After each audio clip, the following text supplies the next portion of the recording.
Shalom to everybody. We'd like to thank Lionel Schwartz for dedicating this short Dvar Torah. It's in honor and the Ilu Nishmat, his mother, Doreen Schwartz, Dora Batila Aliyah Shalom, that may her neshama have an aliyah in Gan Eden, and we thank him very much. What I wanted to do was to not to say any necessarily chidushim on this week's parasha, nothing really novel, but just maybe to reiterate what one of the great mashkichim, one of the great Baalei Musar of the last century, the late 20th century, Rab Shlomo Wolbe, Zeichet Tzadik Livracha, said generally, he gave us like a rule that that many times there's a passage in the Torah, there's a passage in a Gemara, in which a person, they understand maybe the words, but they don't really understand what the Torah or what the Gemara is getting at. Sometimes it seems like what the Torah or the Gemara is saying is almost like absurd. We just can't like relate and like connect to what the Torah is trying to say. And then Rav Wolbe used to say, so sometimes a person like sleeps on it and he thinks about it, etc., and to no avail. But like he says that sometimes life itself helps a person to understand what is written in the Gemara and the Talmud, or in the Gemara and in the Torah. In other words, what he's saying actually was, he said it in a different language, that sometimes when we look at the Parsha Shavua, the best Perush, really the best commentator, so to speak, on what is written is life itself. And it's in that vein that I want to approach like one part of this pact Parshat Vayishlach, and I'm not involved in any exercise of coming to conclusions, and what I'm saying is not like to be taken in any way operative. What I'm trying to do is sort of how to experience, to give some sort of tools, how to approach and how to live, so to speak, the parasha. And I want to deal with something that everyone deals with, and that is a very sad incident that happened towards the end of the parasha, in which Yaakov Avinu comes back to Eretz Yisrael, and his daughter is abducted. She's kidnapped and she's raped. And we all know the very, like the sorry end. Everyone in the family is totally outraged at what happened. And the two of the brothers, Shimon and Levi, they work out some sort of ruse in order to get their sister back. The person who raped Yaakov's daughter, he says to Yaakov, I really love your daughter. I'll do anything to marry her. Now, besides all those pious words, the fact is that he doesn't return dinner to her home and start off the nuptials from the beginning. But what he does is he keeps her there. He's abducted her and she's there. And the negotiations are taking place while she is like forcibly held under the power of Shechem ben Hamor. So let's get back.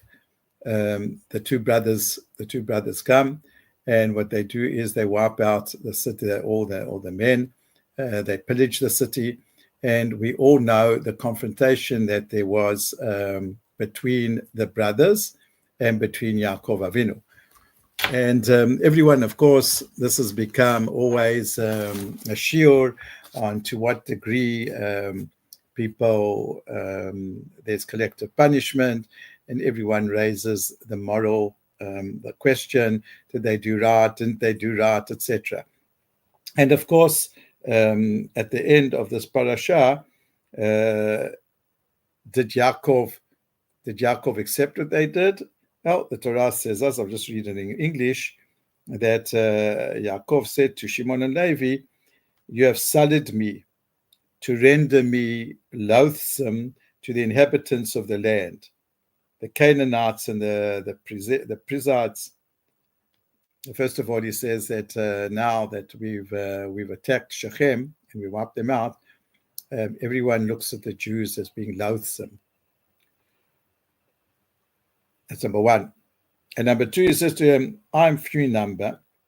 What are we? We're just a tribe. In Eretz Israel, we're 12 tribes." And he says, "And all the inhabitants of the land will mobilize against me and smite me, and I and my household shall be destroyed." Okay, so now what I want to do is, and with no conclusions, but I want to now relive, in light of the events that we're going through, to show how when one experiences life, we can then understand what the Torah is trying to say. And let's start off with this last point over here. We're speaking about a situation like today where Am Yisrael is at war. We have the tragic, terrible, absolutely agonizing ordeal of our people, some of them being kidnapped. And we all reacted, the Israeli government and the Jewish people reacted by going out to war, etc.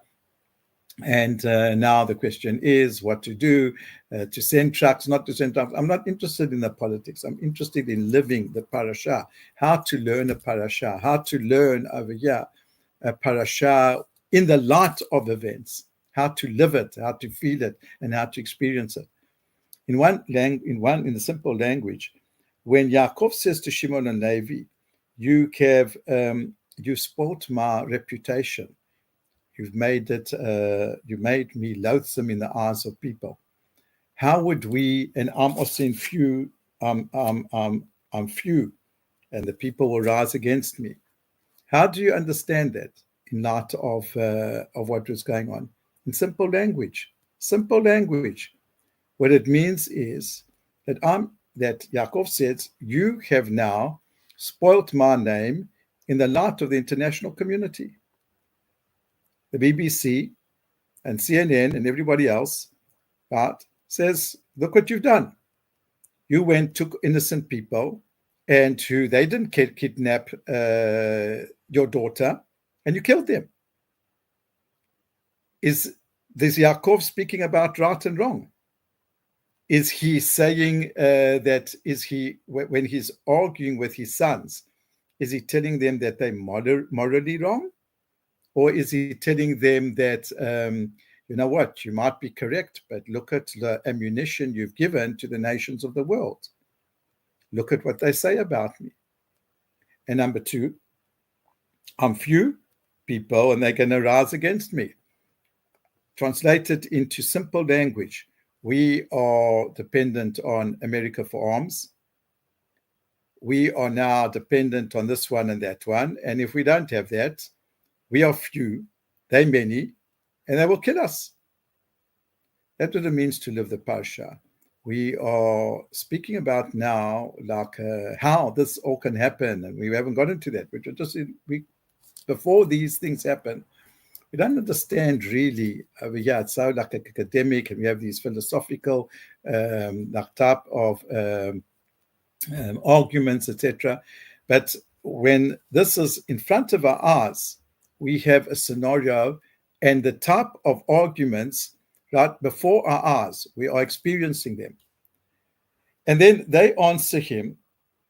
They answer their father. They don't answer him on what he's got to say about the international community and everything. They just put one argument forward. They said, "Shall he render our sister as a prostitute?" You as the father, right? Are you going to keep quiet on that? That your daughter were over here, that's what they're going to do to your daughter? We're not interested now. You said very nice and correct, and you there's this and that. And you have this dilemma then that this is how they answered their father. You're looking at what are the repercussions on an international point of view. And what we're doing is as I'm saying, I'm not going into over here, should we or not. I'm just trying to experience, so to speak, what the Torah is telling us in light of what I see now in front of us.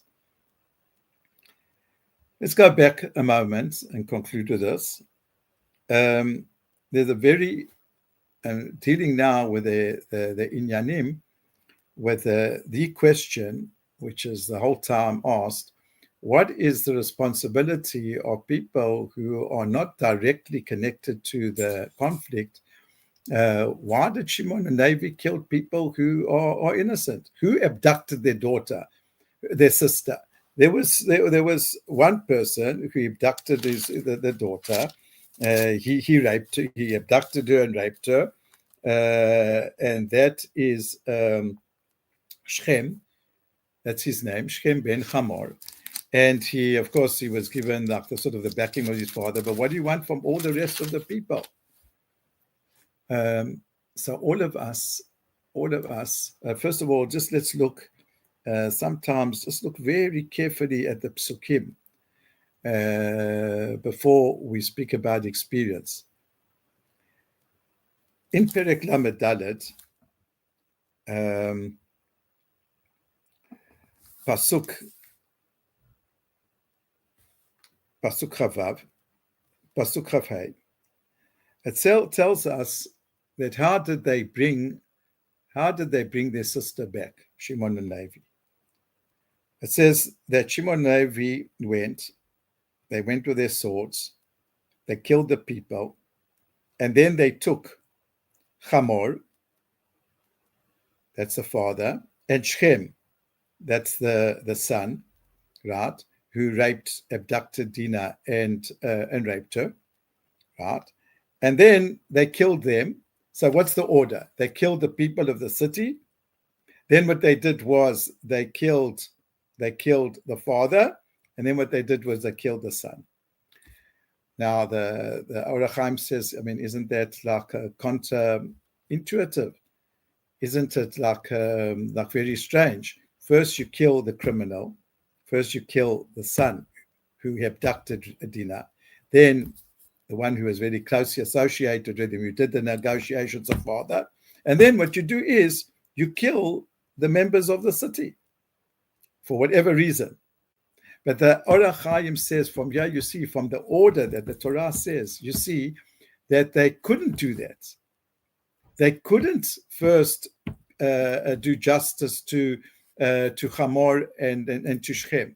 And then what was the reason? Because the people didn't allow them. The people who were accomplices, and they didn't allow them. They wanted to go in over there and take the criminals out, the people who were guilty. But the local population didn't allow it. When we see today, when we see in front of our eyes, we see this whole scenario played out. We see this terrible, sad, tragic situation almost every night as the hostages are, so to speak, pardon the expressions, as they loaded onto the jeep of the so-called of the Red Cross, and you see all the Gazans around them hurling abuse, cheering that they were kidnapped, shouting and screaming vile epithets when they're already being sent across the border to back home to Am Yisrael. And then you can understand. Look at what the responsibility, look at how the Gazans over here, look at how they have surrounded everyone who is carrying out the atrocities in Gaza. Look at the backing that they've got. Look at the way that they talk and what they just scream with glee. We're not speaking about even a time of war. We're speaking about now in front of our eyes. right? We see exactly all the pictures when the hostages are given back to us, when they are told to go onto the Red Cross jeeps. Look at the crowd. Listen to what they've got to say. Listen to the Allah Akbar. So whenever we read a parasha, sometimes we don't understand the depths. We don't understand, not because we don't understand the words, but we don't really understand because it's so far. It's not like in our experience. And then we sit in an ivory tower, what we do, as we say, well, it's just not right, this is right, etc. But when we see, we can't call it a privilege, Khalida, but when we see, right, through experience, when we are going through like similar cases in our history, right, then we begin to understand. We begin to understand the issues become like clearer. The issues become much more sharp. We understand now like better what the Torah is trying to say, what Yaakov is trying to say, what the brothers are trying to say. And that's how actually we should always learn Chumash, right? To try as much as possible. We don't always have that opportunity, but as much as possible to bring experience, to bring something which is the heart into our intellectual understanding of the Chumash. B'ezrat Hashem, all our hostages should come home safe and sound back to Eretz Yisrael. And we now Erev Chanukah. HaKadosh Baruch Hu, like we say in the Ma'or Sur, Hashem should take revenge, our revenge of the Jewish people, the revenge of all the people who died, his revenge on all our enemies, and that also that we should have the joy of Chanukah and all our hostages and our Chayalim coming home safely. Shabbat Shalom Lekulam.